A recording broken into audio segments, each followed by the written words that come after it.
No segmento, convidamos à tribuna o deputado Marcos Polon.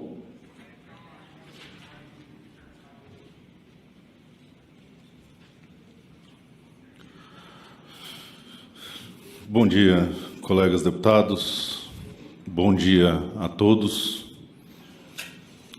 Se é que nós podemos dizer que temos um bom dia desde os últimos meses. O objetivo da minha fala é bem breve, porque é importante que vocês entendam o que eu vou falar, que é bem delicado e que reverberem isso. A situação em que todo o setor armamentista se encontra, desde o tiro esportivo, as lojas, os clubes, até a própria legítima defesa, é similar a de uma pessoa que foi tragado pela corrente e agoniza, quase se afogando na arrebentação das ondas. Quem não passou por isso, pelo menos na TV já viu uma cena de um afogamento. E quando o salva-vidas faz a intervenção, é fundamental que o salva-vidas não entre em pânico, senão ele morre afogado junto.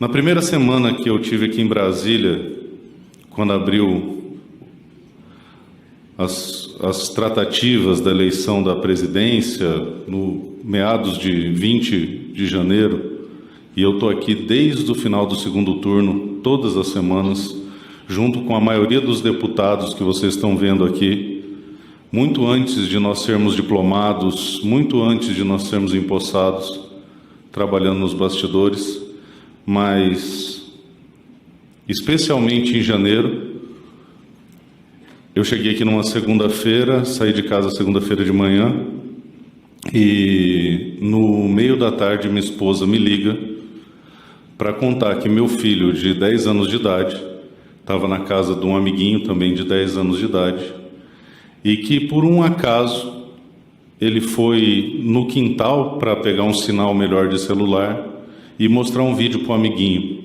E nesse momento ele viu a irmãzinha do amiguinho, que tinha 1 ano e 4 meses, boiando na piscina. O amigo do meu filho começou a gritar desesperado. E por uma providência divina, meu menino pulou na piscina e tirou essa menina da água. E com a graça de Deus, por um milagre, hoje ela está viva, está bem e está tranquila. Isso é uma história que eu não ia comentar em público, não ia falar para ninguém, é uma coisa muito pessoal, que até me abala um pouco, porque o menino ficou abalado depois, mas eu achei por bem tomar a ousadia de contar essa história, porque ela ilustra muito bem duas pessoas no mesmo cenário. Uma que entrou em desespero e outra que, por providência divina ou qualquer outra razão, não entrou em desespero e agiu. Então, a grande questão que nos move agora é compreender que é urgente não agir com urgência. É imperioso manter a calma e a tranquilidade. Por quê? Porque, embora nós tenhamos eleito a maior bancada pró-armamento da história dessa casa, fato é que nós ainda não detemos uma maioria tranquila a ponto, por exemplo, de alterar o texto constitucional. Isso quer dizer que isso é impossível? Não. Por que não? Porque nós temos que ter a maturidade para construir o consenso com os demais colegas que desconhecem a pauta e aí aprovar a PEC do nosso amigo Bilinski. Mas para que isso possa acontecer, é fundamental que nós agreguemos e consigamos trazer para a pauta aquelas pessoas que não têm o mesmo nível de esclarecimento que nós temos e compreender a importância econômica, social, a inclusão que gera o tiro esportivo, os empregos que geram o tiro esportivo, a economia que é movimentada, a importância da legítima defesa, para que essas pessoas entendam que, embora, e como que eu vou dizer para não ser mal interpretado, embora no fundo eu gostaria que as armas fossem vendidas como em alguns estados dos Estados Unidos, no momento atual nós queremos apenas uma coisa: é permitir que pessoas que cumprem a lei e se destacam especialmente por cumprirem a lei, rigorosamente, assiduamente, possam continuar existindo. É só isso.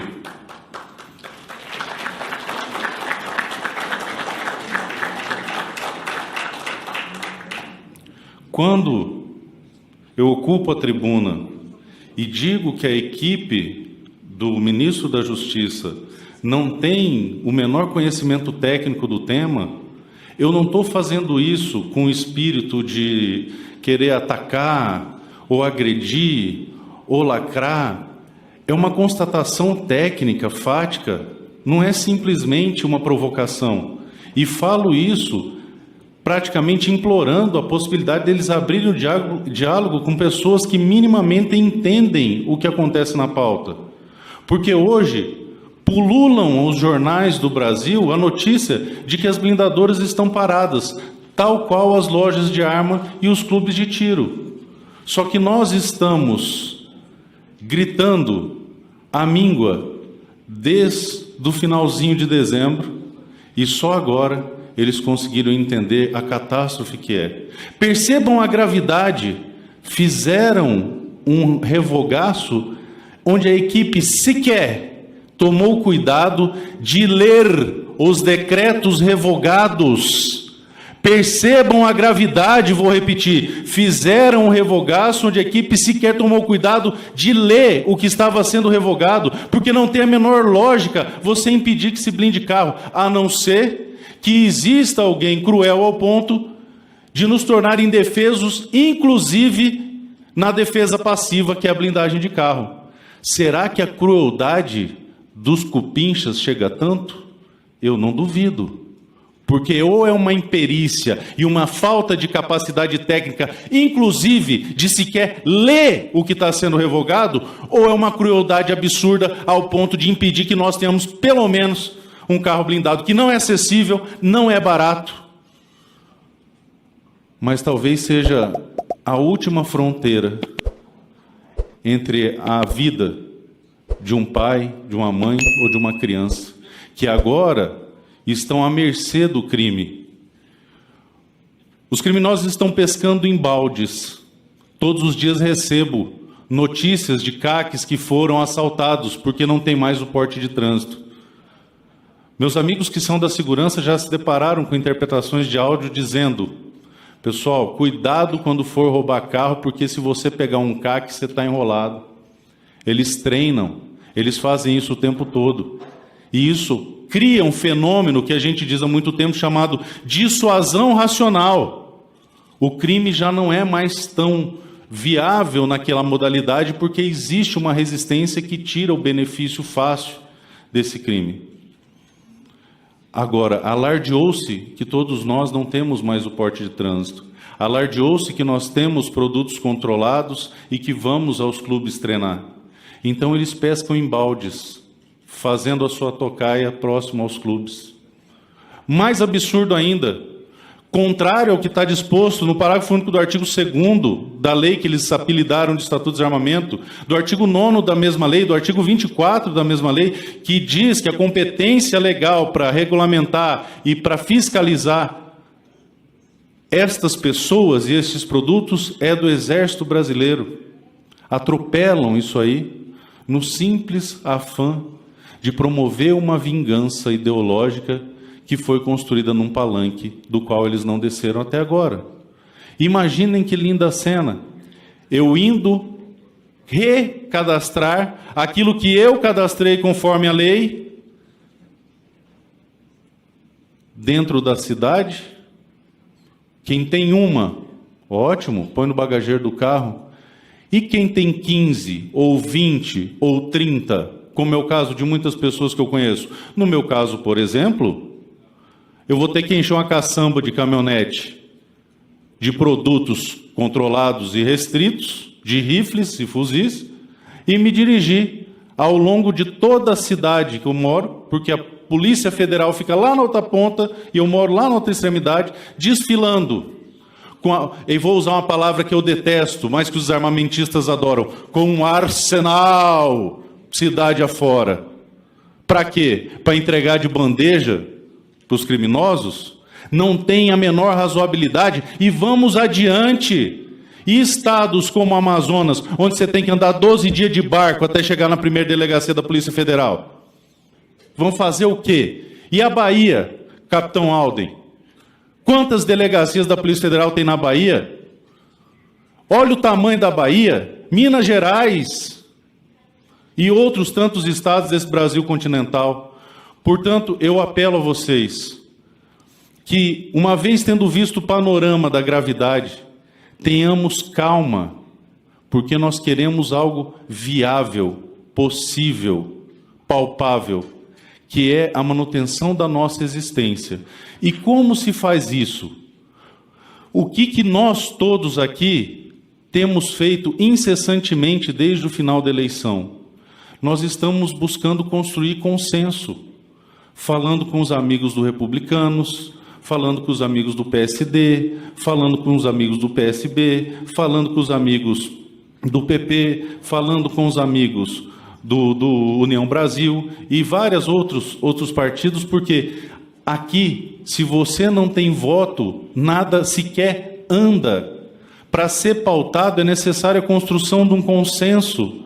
Para caminhar na casa é necessária a construção de um consenso. E aquilo que o Eduardo falou, nós precisamos caminhar juntos. Mas como nós podemos caminhar juntos? Tendo calma. Não é necessário simplesmente falar, não vamos cobrar ninguém. É o oposto, vamos, mas de forma tranquila, pacífica, ordeira, que é uma característica natural à nossa gente. Somos pessoas pacíficas, ordeiras, com educação. Abordar um deputado ou um senador, a dica que eu sempre dei no ProArmas é o seguinte: pega uma foto, a última coisa que ele postou, tece um elogio. Nossa, deputado, parabéns pela inauguração da lombada eletrônica da cidade do interior de não sei da onde. Muito bom. Mas veja, olhe para a pauta do tiro esportivo. Você quebra o gelo. Porque o que eu vi ao longo desses meses era o tempo todo: traidor, traidor, traidor. Eu fui chamado inúmeras vezes de traidor porque eu não assinei um monte de PDL, um monte de coisa. E aí eu faço uma pergunta bem simples, tá, tudo bem, vamos todos nós, Eduardo, vamos todos nós, Hugo, todos os simpáticos à pauta, vamos todos assinar em bloco, para que daí um desarmamentista faça o relatório. Pegue para relatar e simplesmente não apresente o projeto. Cobrar é legítimo, cobrar é importante, mas vamos fazer isso com sabedoria, com paciência. É urgente ter paciência. E aproveito e faço um apelo aos meus pares. Eu sei que nós estamos ansiosos, estamos com aquela sensação de cavalo na baia, querendo sair disparado, correr pelo campo, mas vamos acalmar as proposições. Se houver uma enxurrada de proposições, vai ser uma cobrança ininterrupta, sem fim, de diversos pontos diferentes, para diversos propósitos diferentes, e nós não conseguiremos concentrar a energia. Eu gosto de usar como exemplo o filme dos 300. Por que os 300 de Esparta mataram mais de 10 mil persas, não foi? Persas. Seria porque eles usavam uma tanga? Seria porque a capa era legal? Ou porque eles cortavam a barba na régua? Não, porque todos agiam como um corpo único e organizado e concentravam a sua ação em um ponto único e organizado. Por que o ProArmas prosperou? Porque a máxima sempre foi essa: não importa quantos seremos, seremos sempre um só. Vamos agir de forma direcionada e organizada. Qual é a urgência agora? Qual é o apelo agora? É um só. Nós invocamos e reivindicamos o direito de existir, o direito de forma pacífica e ordeira, respeitando a lei, possamos desenvolver a nossa atividade comercial, o nosso hobby, o nosso esporte, o manejo de javali, porque é importante, fitossanitariamente falando, é importante, o colecionismo é importante, pessoas que primam pelo cumprimento da lei é mais do que importante, é fundamental. A construção de uma cultura de pessoas que cumprem a lei é mais do que importante, é fundamental.